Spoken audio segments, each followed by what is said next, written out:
Hello everyone, welcome back to R K study. आज के इस वीडियो में हम लोग सामान्य हिंदी के कुछ वाक्यांश के लिए एक शब्द के बारे में देखेंगे, जैसे कि अनेकों शब्द के लिए एक शब्द जो यूज होते हैं। क्लियर है? तो पिछले वाले सेशन में हम लोग अनेकार्थी शब्द को देखे थे, उससे पिछले वाले सेशन में हम लोग परिवाची शब्द के बारे में देखे थे। क्लियर है? फिर उससे पीछे वाले सेशन में हम लोग विलोम शब्द के बारे में देखे थे। तो इस सेशन में हम लोग क्या देखेंगे, अनेकों शब्द के लिए जो एक शब्द यूज होते हैं या फिर वाक्यांशों के लिए जो एक शब्द यूज होते हैं उसके बारे में देखेंगे। तो चलिए बिना किसी देरी की आज की सेशन की शुरुआत करते हैं। सबसे पहले है अतिथि। अतिथि मीन्स क्या होता है? जिसके आने की कोई तिथि ना हो। जिसके आने की कोई तिथि ना हो उसको क्या कहेंगे? अतिथि कहेंगे। फिर नेक्स्ट आता है अल्पज्ञ। अल्पज्ञ उसको बोलते हैं जो बहुत कम जानता हो या फिर बहुत कम जानता हो। फिर नेक्स्ट आता है अधिनियम। अधिनियम यह शब्द हम लोग ज़्यादातर संविधान में सुनते हैं, बोलते हैं ना कि 5वां संशोधन अधिनियम, 6वां संशोधन अधिनियम, 1955 का अधिनियम। तो ये सभी हम लोग किसके थ्रू पढ़ते हैं? संविधान में। तो इसका मतलब यही होता है कि विधायिका द्वारा स्वीकृत नियम, जो संविधान के थ्रू अधिनियम बनाए जाते हैं या फिर नियम बनाए जाते हैं, तो एक तरह से किससे रिलेटेड है? रूल से, मीन्स कि नियम से रिलेटेड है, एक अधिकार से रिलेटेड है। तो इसको क्या कहेंगे? विधायिका द्वारा स्वीकृत नियम। फिर नेक्स्ट आता है अध्यादेश। ये भी हम लोग इंडियन पॉलिटी मीन्स भारतीय संविधान में ही पढ़ते हैं, राजनीतिक शास्त्र में ही पढ़ते हैं। तो किस चीज़ के लिए एक शब्द यूज होता है? निश्चित अवधि के लिए लागू किया गया आदेश। निश्चित समय के लिए या फिर 1 साल के लिए, 2 साल के लिए, 3 साल के लिए, एक निश्चित समय के लिए लागू किया गया आदेश क्या होगा? अध्यादेश होगा। क्लियर है? फिर नेक्स्ट आता है अस्तबल। अस्तबल मीन्स कि जहाँ घोड़े बांधे जाते हैं। मान लीजिए कि जहाँ पे गाय भैंस बांधी जाते हैं उनको क्या बोलते हैं हम लोग? गांव एरिया में क्या बोलते हैं? खूंटा बोलते हैं। वैसे ही जहाँ घोड़े बांधे जाते हैं उसको क्या बोलते हैं? अस्तबल। क्लियर है? अस्तबल। फिर नेक्स्ट आता है अनुपम। अनुपम का मतलब क्या होता है? जिसकी उपमा न की जाए। अगर एग्जाम में आपसे पूछ दे कि जिसकी उपमा न की जाए, इस शब्द के लिए एक शब्द क्या होगा, तो उसमें आप क्या लिखेंगे? अनुपम। 4 ऑप्शन उसमें रहेंगे, उसमें एक अनुपम भी रहेगा, तो उस पर आप लोग टिक करेंगे। इस तरह से इसमें क्वेश्चन पूछे जाते हैं। फिर नेक्स्ट आता है अगोचर। जो इंद्रियों से परे हो, जो इंद्रियों से परे हो उसको क्या कहा जाता है? अगोचर कहा जाता है। फिर नेक्स्ट आता है अंतरिक्ष। धरती और आकाश के बीच के स्थान को क्या कहते हैं? अंतरिक्ष। जैसे हमारे भारत देश में इसरो है, क्या भेजता है? ये अंतरिक्ष यान भेजता है। नासा है अमेरिका का। इसी प्रकार से अलग अलग देशों का अपना एक अंतरिक्ष यान होता है। इंडियन, जैसे इसरो का फुल नेम क्या होता है? Indian Space Research Organisation. तो धरती और आकाश के बीच में, अर्थ और स्काई के बीच का स्थान को क्या बोलते हैं? अंतरिक्ष बोलते हैं। फिर नेक्स्ट आता है आधुनिक। ऐसे बोला जाता है ना कि आपकी सोच नई है, आपकी सोच आधुनिक है। ठीक है? कोई ये कहता है कि आधुनिक दुनिया में जियो, मीन्स कि आज के समय में जियो, तो जिसकी सोच नए ज़माने की हो। ठीक है? प्राचीन कालीन मीन्स क्या होता है? बीता हुआ, या फिर इतिहास मीन्स कि बहुत पुराना समय। और आधुनिक मीन्स क्या होता है? मॉडर्न। जिसकी सोच नए ज़माने की हो उसको क्या कहा जाता है? आधुनिक। फिर इसमें नेक्स्ट देखते हैं अभूतपूर्व। अभूतपूर्व मीन्स क्या होता है? जैसा पहले कभी ना हुआ हो। जैसा पहले कभी ना हुआ हो उसको क्या कहेंगे? अभूतपूर्व। फिर आता है अज्ञात शत्रु। अज्ञात शत्रु का मीन्स क्या होता है? जिसका कोई शत्रु उत्पन्न ना हुआ हो। जिसका कोई शत्रु उत्पन्न ना हुआ हो। एक एग्जाम्पल के तौर पे समझा रहा हूँ। आरसीबी में एक प्लेयर खेलता है एबी डिविलियर्स। आप लोग नाम सुने होंगे अगर क्रिकेट प्रेमी होंगे तो, एबी डिविलियर्स। तो बहुत कम ऐसे सुने होंगे आप लोग या फिर नहीं भी सुने होंगे कि हाँ एबी डिविलियर्स से कोई नफरत करता हो। क्लियर है? तो इस तरह का व्यक्ति जिसकी कोई शत्रु ना उत्पन्न हुआ हो या फिर कोई शत्रु ना हो, उसको क्या कहते हैं? अज्ञात शत्रु। फिर आता है अंतर्यामी। अंतर्यामी को क्या बोलते हैं? जो मन की बात जानता हो। बोलते हैं ना, अरे आप तो बहुत अंतर्यामी बन रहे हैं। अगर कोई व्यक्ति आपके बारे में कुछ बात बताए कि हाँ मैं आपके बारे में जानता हूँ, तो आप लोग क्या कहेंगे कि आप बहुत अंतर्यामी लग रहे हैं। तो वह व्यक्ति को कहा जाता है अंतर्यामी, जो मन की बात को जानता हो। फिर नेक्स्ट आता है आत्मिक, जिसका संबंध आत्मा से हो। नाम से पता चल रहा है आत्मिक, जिसका भी संबंध आत्मा से हो उसको क्या कहते हैं? आत्मिक कहते हैं। और एक मोस्ट इम्पॉर्टेंट आ रहा है, 14 नंबर पे है अप्रवासी। देश का वह व्यक्ति जो विदेश में रहता हो। देश का वह व्यक्ति जो विदेश में रहता हो। मान लीजिए भारत का कोई व्यक्ति है या फिर आपके गांव का कोई व्यक्ति है जो विदेश में रहता हो, तो उसको हम क्या कहेंगे? अप्रवासी। और जो यहाँ रहते हैं उनको क्या कहेंगे? प्रवासी। और जो बाहर रहते हैं उनको क्या कहेंगे? अप्रवासी। क्लियर है? फिर नेक्स्ट आता है आलोचक। आलोचक मीन्स क्या होता है? गुण दोष का विवेचन।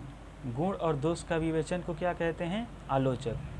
किसी की आलोचना करना या फिर किसी की बुराई करना, उसको क्या कहते हैं? आलोचन। गुण दोष का विवेचन करना। फिर नेक्स्ट आता है अनुवाद। एक भाषा के भाव विचार दूसरी भाषा में व्यक्त करना।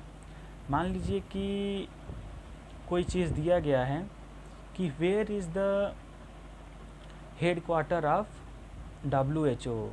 ये इंग्लिश अनुवाद हुआ। मीन्स इसको हिंदी अनुवाद करेंगे तो क्या कहेंगे कि WHO का हेडक्वार्टर मीन्स कि मुख्यालय कहाँ स्थित है। क्लियर है?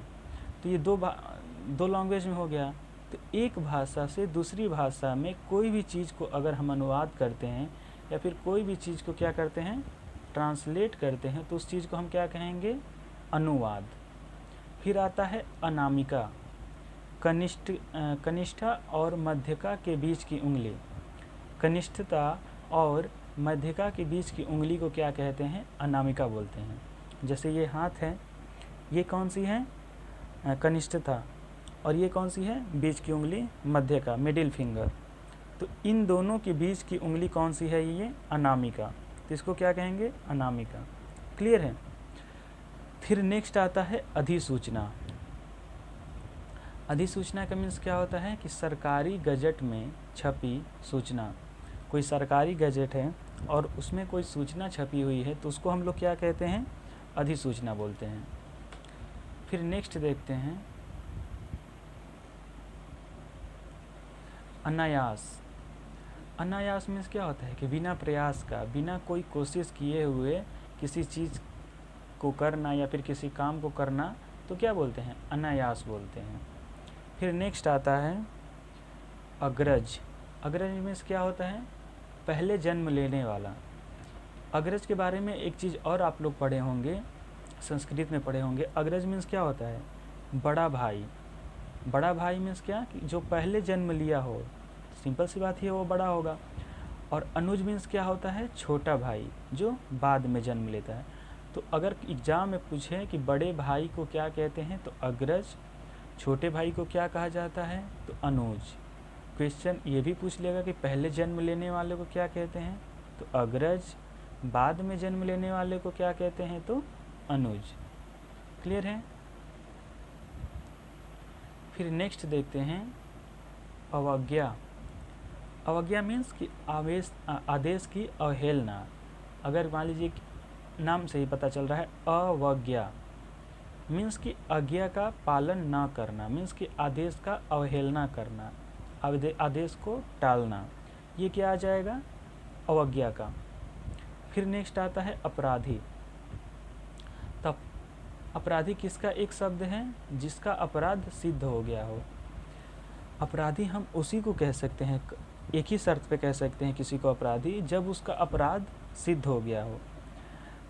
अपराधी किसी व्यक्ति को अपराधी तब तक नहीं कह सकती हैं जब तक उस व्यक्ति का ये ना सिद्ध हो गया हो कोर्ट में कि वह अपराधी है। इसलिए आप लोग देखते होंगे कि अगर पुलिस किसी को गिरफ्तार करे तो उसके सर पे क्या करती है, काली पट्टी बांधती है।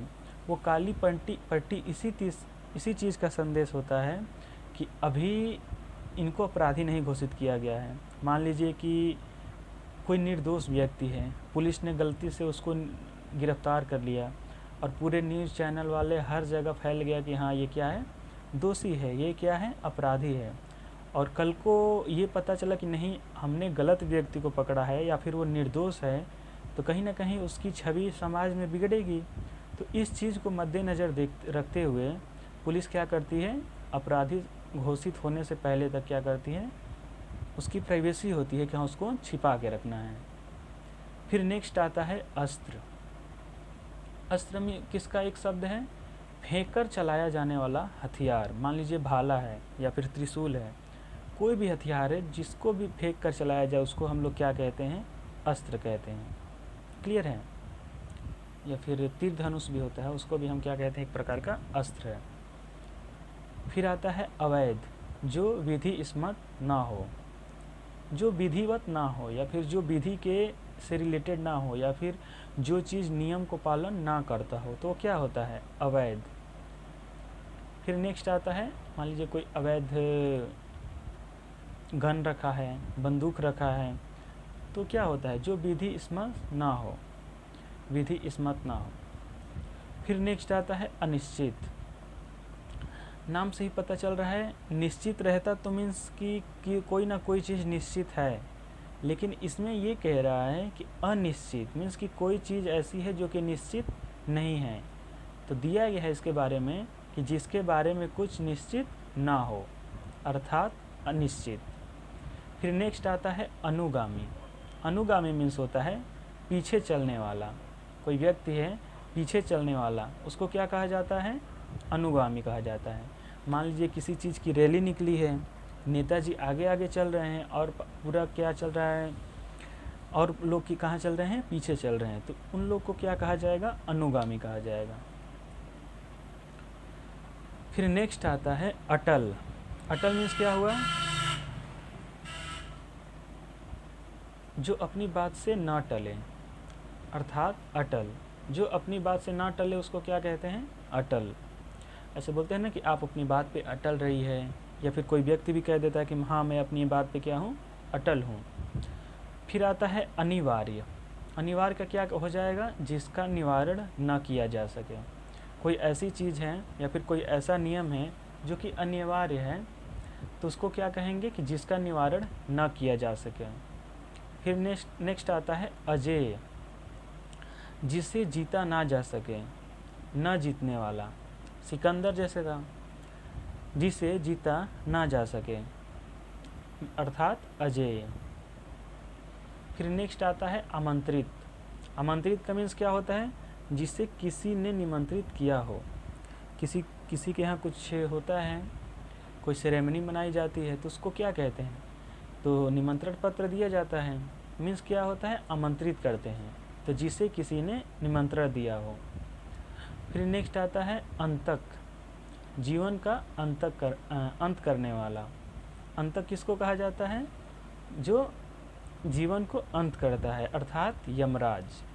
क्लियर है। फिर नेक्स्ट आता है आयात।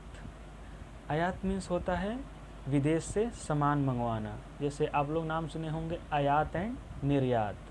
कुछ सामान को भेजना जिसे क्या बोलते हैं हम लोग, निर्यात, और बाहर से सामान मंगवाते हैं उसको क्या कहते हैं, आयात।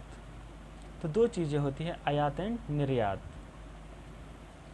फिर नेक्स्ट आता है ईशान, उत्तर पूर्व के बीच का कोण। उत्तर मीन्स नॉर्थ, पूर्व मीन्स ईस्ट।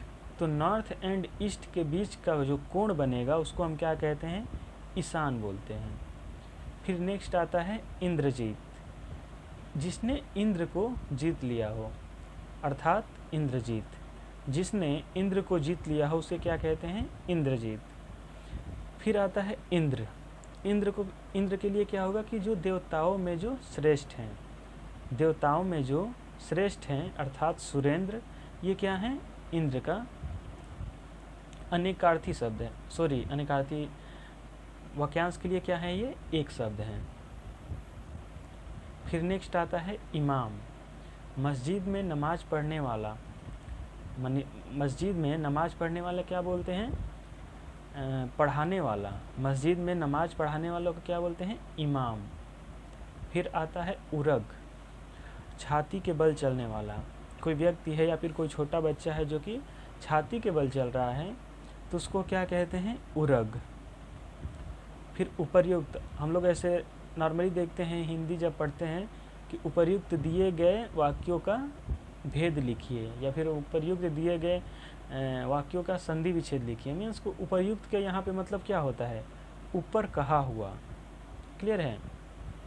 या फिर कभी कभी निम्नलिखित भी लिख के आ जाता है, निम्नलिखित। इस क्वेश्चन में लिखा है ऊपरी लिखित, मीन्स नाम से ही पता चल रहा है कि ऊपर लिखा हुआ। फिर आता है उपमान, जिससे उपमा दी जाए, जिसे उपमा दी जाए इसे क्या बोलते हैं? उपमान बोलते हैं। फिर एक और आता है उपमेय। उपमेय मीन्स कि जिसका उपमा उपमान से दी जाए उसे उपमेय। यहाँ पे थोड़ा कट रहा है आप लोग, हाँ अब दिख रहा है कि जिसकी उपमा उपमान से दी जाए, उपमा देने योग्य दी जाए। और यहाँ पे ऐसे है, इसमें दो वर्ड हैं, जिसकी उपमा उपमान से दी जाए या फिर उपमा देने योग्य। जो भी व्यक्ति है जो उपमा देने योग्य हैं उसको क्या बोलेंगे? उपमेय बोलेंगे। फिर नेक्स्ट आता है उपकारी। उपकारी, जो कार्य करने की वृत्ति रखता हो, जो कार्य करने की वृत्ति रखता है उसे क्या बोलते हैं? उपकारी बोलते हैं। फिर आता है उच्चतम, मीन्स की हाई लेवल पे। उच्चतम मीन्स क्या होता है? जो सबसे ऊंचा हो, जो सबसे टॉप पे हो। फिर आता है एरावत। एरावत नहीं यहाँ पे क्या होता है? एरावत। तो एरावत मीन्स क्या होता है? इंद्र की हाथी। इंद्र की हाथी। इंद्र की हाथी का नाम क्या था? एरावत। फिर आता है एकाक्षी। एकाक्षी मीन्स क्या होता है? कि एक आँख वाला। अगर कोई प्राणी है या फिर कोई जानवर है जिसके एक आँख है तो उसको हम लोग क्या बोलेंगे?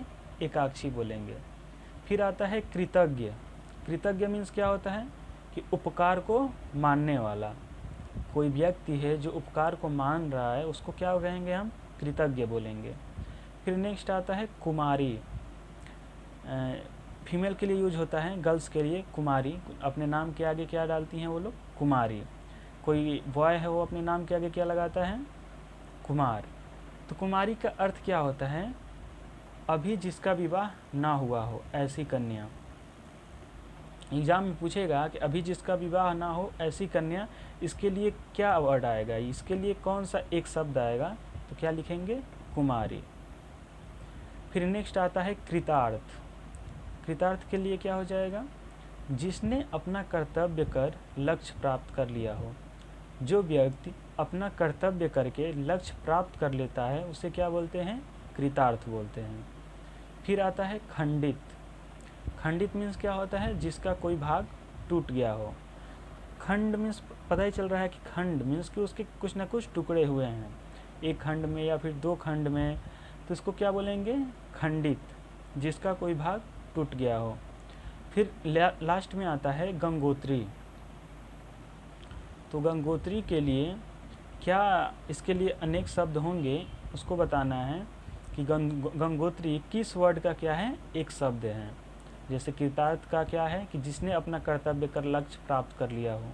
वैसे ही गंगोत्री के लिए क्या वाक्यांश आएगा उसको आप लोग कमेंट में बताइएगा। आज का सेशन कैसा था ये भी बताइएगा। मिलते हैं नेक्स्ट सेशन में। अभी इसमें एक दो सेशन और आएगा जिसमें क्या होगा कि संपूर्ण जो भी वाक्यांश हैं अनेकार्थी शब्द भेद के लिए एक शब्द, उसको हम लोग क्या कर लेंगे? कंप्लीट कर लेंगे। क्लियर है? तो आज के लिए बस इतना ही। Thank you everyone.